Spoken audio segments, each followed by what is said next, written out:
반갑습니다. 주식대가 셜록입니다. 만기일이었던 목요일에 이어서 금요일 시장도 전체적으로 좀 밀리는 모습을 나타냈습니다. 지금의 델타 변이 확산이라는 변수는 지금 시점에서 무언가 판단을 내리기가 어렵기 때문에 당장의 움직임을 활용하는 정도가 아니라면은 이 실적 기반의 가치주를 눌림이 나오는 시기마다 비중을 확대해보는 것이 좋아 보입니다.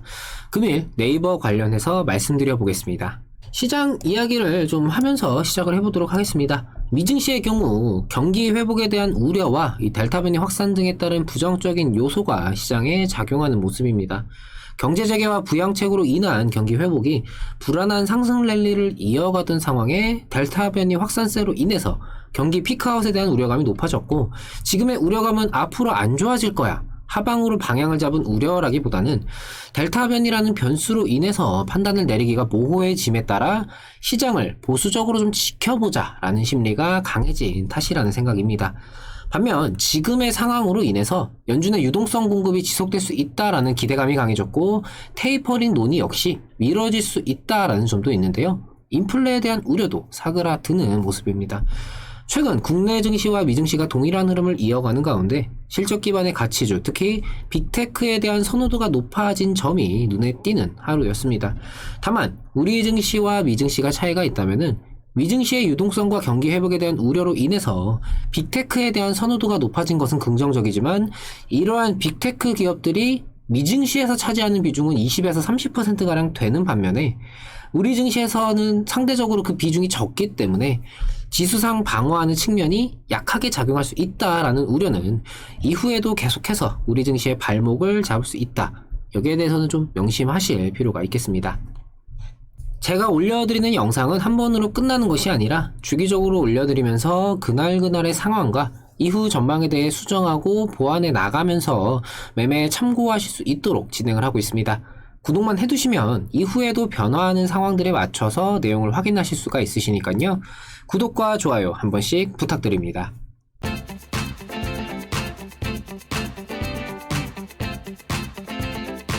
네이버는 금요일에 프로그램 매도가 좀 대량으로 나왔음에도 불구하고 낙폭이 그렇게 크지는 않았습니다.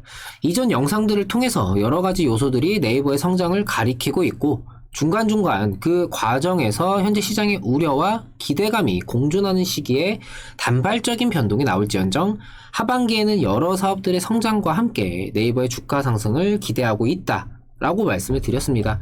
오늘은 그중 하나인 이 메타버스 플랫폼 제페토와 관련해서 좀 말씀을 드려보도록 하겠습니다. 메타버스는 초월을 의미하는 메타와 우주를 의미하는 유니버스의 합성어로 가상세계와 현실이 연결된 세상을 의미를 하는데요. 점점 가상현실에 대해서 익숙해지면서 이 메타버스의 영향력이 날로 커지고 있는 상황입니다.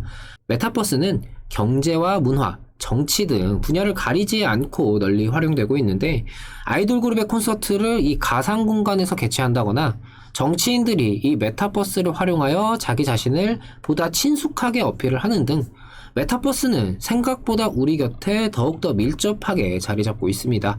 메타버스의 시장 가치는 지난 2019년 기준 50조 원에서 2030년 1700조 원으로 늘어날 것으로 전망이 되고 있는데, 개인적으로 이 기조는 생각보다는 더 빨리 진행되지 않을까 싶기도 합니다.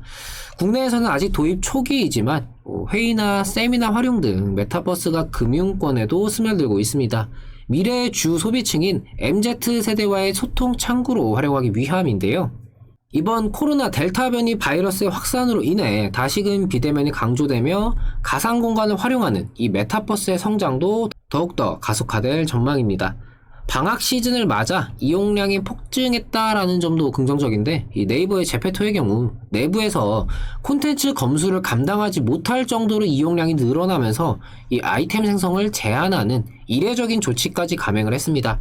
사실 유저들의 이용을 제한하는 조치는 업계에서는 취하면 안 되는 이 불문율과도 같은 것인데, 기존 최대 10개에서 3개로 줄였고, 이는 이용량의 증가가 얼마나 빠르게 늘어나고 있는지를 확인할 수 있는 부분입니다. 방학이라는 이 시기적인 수혜를 입었다고는 하지만 지금의 코로나 델타 변이 확산으로 인한 비대면의 강조, 미래의 주소비층인 MZ세대를 중심으로 한 산업 전반에서의 변화 등 여러 요소들과 맞물리면서 지금의 메타버스 업계 전반적인 성장에 더욱 긍정적으로 작용해줄 수 있다라는 생각입니다. 개인적으로 이 메타버스, 가상공간의 활용도는 지금의 이 플랫폼 그 이상이 될 수 있으리라는 생각인데요. 네이버가 포털 사이트를 기반으로, 카카오가 카카오톡이라는 메신저를 기반으로 이 플랫폼 기업으로의 성장을 보여주고 있다라면은 이후에는 이 가상 공간을 활용한 사업 분야가 정말 생각하지 못할 만큼 넓어지고 성장하지 않을까 싶습니다. 가령 여행을 간다라고 하면은 지금은 뭐 네이버 포털 사이트를 통해서 여행지를 검색하고 뭐 교통수단이나 숙박시설 등을 예약을 하고 여행을 간다면은 가상 공간 안에서는 그저 몇 번의 결정으로 모든 것을 이뤄낼 수가 있겠죠. 지금이야 뭐 이 가상 공간이 뭐 아기자기한 그래픽, 좀 어색한 그런 정도의 그래픽 수준이라고는 하지만 이후에 정말 실사와도 같은 그래픽으로 발전하게 된다면 여기에 시각뿐만 아니라 후각이나 촉각, 미각 등 인간의 오감을 모두 충족시킬 수 있는 이런 기술력까지 갖추게 된다면은 방 안에서 세계 곳곳을 실제로 여행하는 듯한 그런 기분을 느낄 수도 있을 겁니다.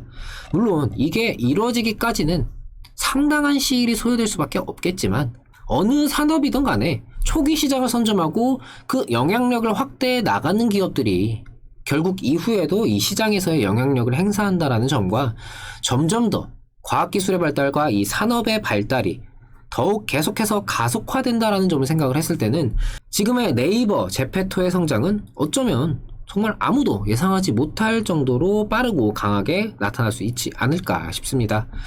카카오가 플랫폼 기업으로서 현재 시점에서의 사업 다각화를 꾀한다라는 느낌이라면은 네이버는 제2사옥을 세계 최초로 로봇 친화 건물로 만드는 등 이 미래지향적인 사업을 추구하는 듯한 느낌이 강한데요. 이런 미래지향적인 사업이라는 원동력으로 몇 년이 지나면은 네이버는 국내에 국한되지 않은 정말 전 세계로 뻗어나가는 글로벌 기업이 되어 있지 않을까, 뭐 이런 생각도 합니다. 개인적으로 뭐 카카오와 네이버 두 양대 빅테크 기업은 지금의 삼성처럼 정말 이후에 우리나라를 대표할 그런 기업들이 되지 않을까 싶네요. 앞으로도 두 종목과 관련해서 계속해서 주기적으로 영상을 통해 말씀을 드리도록 하겠습니다. 구독과 좋아요 놓치신 분들은 한 번씩 부탁을 드리고요. 영상 여기서 마치도록 하겠습니다. 주말 잘 보내시고요. 저는 월요일에 다시 찾아뵙도록 하겠습니다. 오늘도 시청해주셔서 감사합니다. 고맙습니다.